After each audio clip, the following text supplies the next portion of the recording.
Hi guys, it's me again, Gorang27 TV. It's going to be 1 o'clock in the morning guys, hindi pa ako natutulog kasi a little bad news for us with my doggies guys. Mabuti na lang, hindi pa kami totally umalis dito sa bahay. Magpo-postcard na sana kami but it happens that my two doggies I got sick guys. The one is Tiny, who's in seizure, this one. This one guys. Yan. I don't know kung makita nyo guys. Nagsisisure siya guys. And also July. July, come here. July. Hello, July. Say hello. Hello, July. And this is also Chisay guys. Si Chisay okay, si Chisay guys. And this also Butchok. Yeah. The big problem guys kasi si Tiny guys. Sinugod ko nung last Wednesday sa vet. May resita naman. Ninano ko naman ang lahat ng gamot but I don't know. Nagsisisure siya, nahirapan siyang huminga. So, I don't know kung mabuhay pa siya or hindi, guys. I don't know. Kasi, kanina pa siya umiiyak. And then, it happens also si Chisay. Si Chisay? Si July, guys. Ito si July. July! Hello, July! Huy, marap ka dito. Si July, guys. Na-diagnose siya ng he was diagnosed with cancer last 2 days. So, because I'm broke, hindi ko na siya kaya ipakimo. So, I don't know if until when the remaining days para sa kanya. Ang hirap ng ganitong buhay na Sa bagay, yung mga tao sabihin lang, aso lang yan. Why you should sad? Aso lang yan. Pero pag animal lover ka, it's really painful na you have 2 dogs who are dying.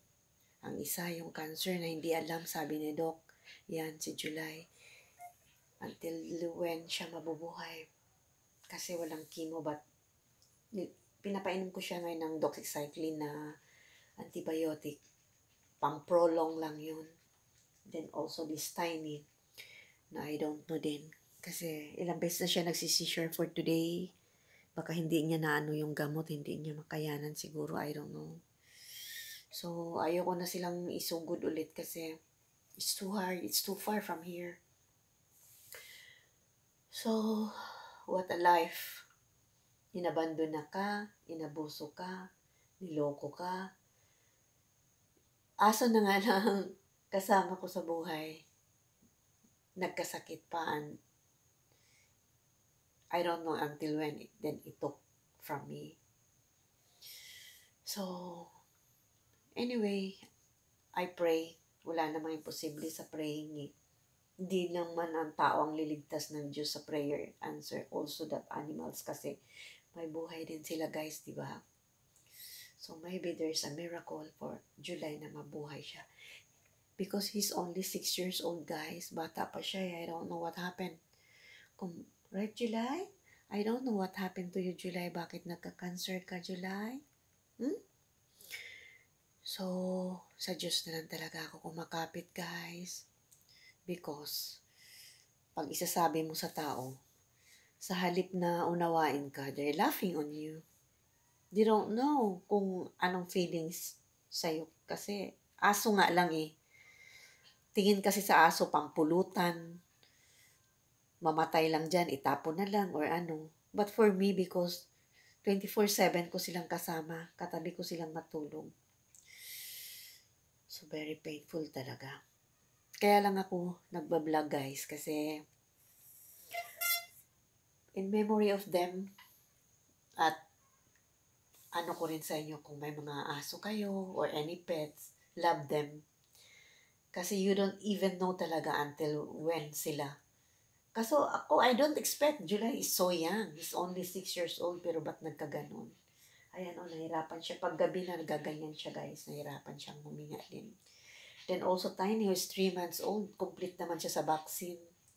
Nalagaan ko naman ng mabuti, but I don't know why he got sick. My dog is, I treated them well, pero bakit nagkaganon. Hindi ko alam anong klaseng pagsubok to sa akin. Pero, kaya kung may mga aso kayo, love them. Kasi, lalo na ang doggy, they love you unconditionally. Well, mahirap talaga na magkasakit yung aso, especially kung love na love mo sila.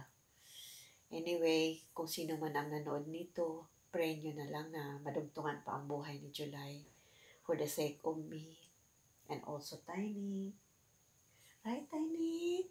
Kasi si Tiny nahirapan eh. Mabuti na lang, mabait din tong kapatid niya, si Butchok, tinatabihan pa eh. Tiny? Hmm? Tiny? Nahirapan kang huminga? Hmm? Laban lang, Tiny. Ha? Favorite ko pa naman talaga yan si Tiny. Hindi ko nga siya bininta. Ang daming gustong bumili niyan. Pero hindi ko binibenta kasi gusto ko nga siya, guys. Then it happens na ganun. Hmm? Bakit? Kami? Ha? Bakit? Kami? Hmm? Kami, baby? Kami. Ano masakit? Umiiyak siya, guys. Huh? Ano masakit? Kami. Umiiyak siya, guys. Kasi, I don't know kung anong-ano niya. Nasobrahan yata sa gamot, pero hindi ko talaga alam. Kaya, sana mabuhay siya, guys. Nagsisisure siya eh. He's tremble yung buong katawan niya. Tapos, parang nahirapan siya. Kaya, guys, please, pray for me na gumaling yung mga aso ko because sila na lang ang natira sa akin, guys. Sa ulitin, guys.